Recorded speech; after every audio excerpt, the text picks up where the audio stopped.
It was only 4 years ago when we called the pathogen we now refer to as the coronavirus nCoV-19.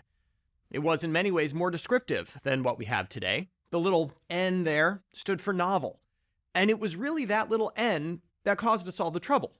You see, coronaviruses themselves were not really new to us. Understudied, perhaps, but with 4 strains running around the globe at any time giving rise to the common cold, these were viruses our bodies understood. But the coronavirus discovered in 2019 was novel, not just to the world, but to our own immune systems as well. Different enough from its circulating relatives that our immune memory cells failed to recognize it. Instead of acting like a cold, it acted like, well, at the time, like nothing we'd seen before, at least in our lifetimes. The story of the pandemic is very much a bildungsroman of our immune systems, a story of how our immunity grew up.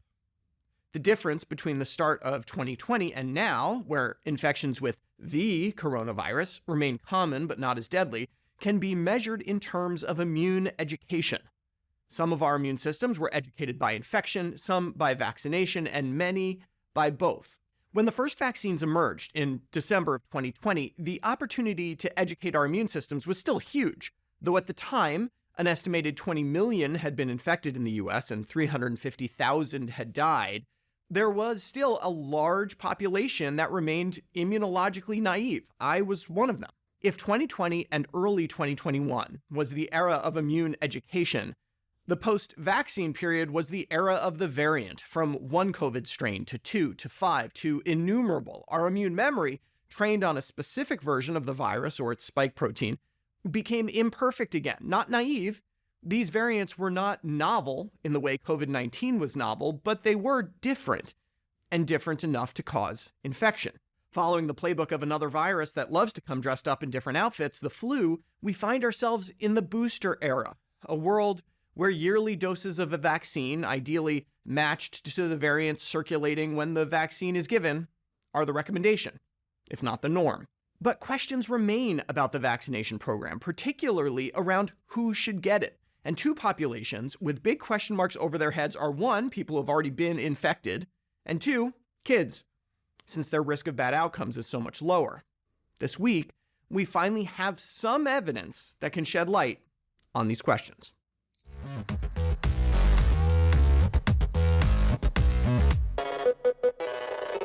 The study under the spotlight is this one, appearing in JAMA, which tries to analyze the ability of the bivalent vaccine, that's the second one to come out around September of 2022, to protect kids from COVID-19. Now, right off the bat, this was not a randomized trial. The studies that established the viability of the mRNA vaccine platform they happened before the vaccine was authorized, but trials of the bivalent vaccine were mostly limited to proving immune response, not protection from disease. Nevertheless, with some good observational methods and some statistics, we can try to tease out whether bivalent vaccines in kids worked. The study combines 3 prospective cohort studies. The details are in the paper, but what you need to know is that the special sauce of these studies were that the kids were tested for COVID-19 on a weekly basis, regardless of whether they had symptoms or not. This is critical, since asymptomatic infections can transmit COVID-19. So let's do the variables of interest. First and foremost, the bivalent vaccine. Some of these kids got the bivalent vaccine, some didn't.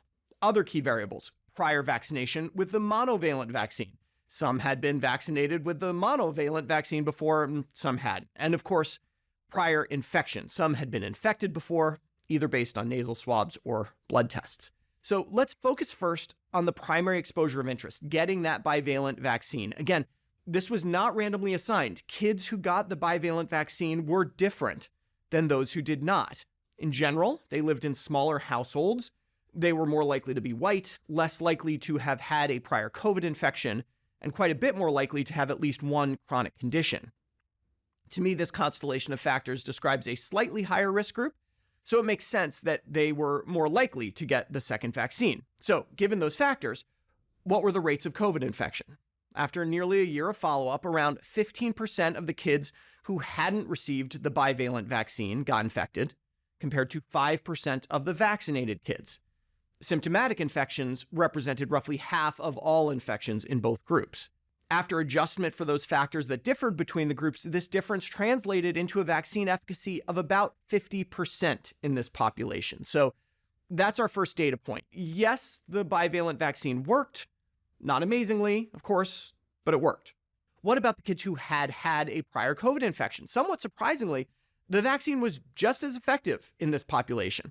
Despite the fact that their immune systems already had some knowledge of COVID, 10% of kids who didn't receive the bivalent got infected, even though they'd been infected before, and just 2.5% of kids who did get the bivalent vaccine got infected, suggesting some synergy between prior infection and vaccination. This data suggests that the bivalent vaccine did reduce the risk of COVID infection in kids.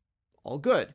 But the piece still missing is how severe these infections were. It doesn't appear that any of the 426 infections documented in this study resulted in hospitalization or death, fortunately, and no data is presented on the incidence of multisystem inflammatory syndrome of children, though given the rarity, I'd be surprised if any of these kids have this either. So where are we? Well, it seems there's a narrative out there that says the vaccines don't work, or the vaccines don't work if you've already been infected, and that's probably not true. They do work. This study and others in adults show that.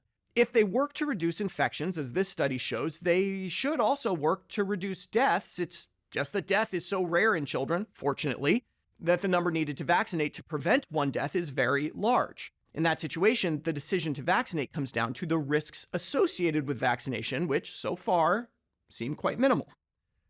So perhaps our falling into a flu-like yearly vaccination schedule is not simply the result of old habits dying hard. Maybe it's actually not a bad idea. For Medscape, I'm Perry Wilson.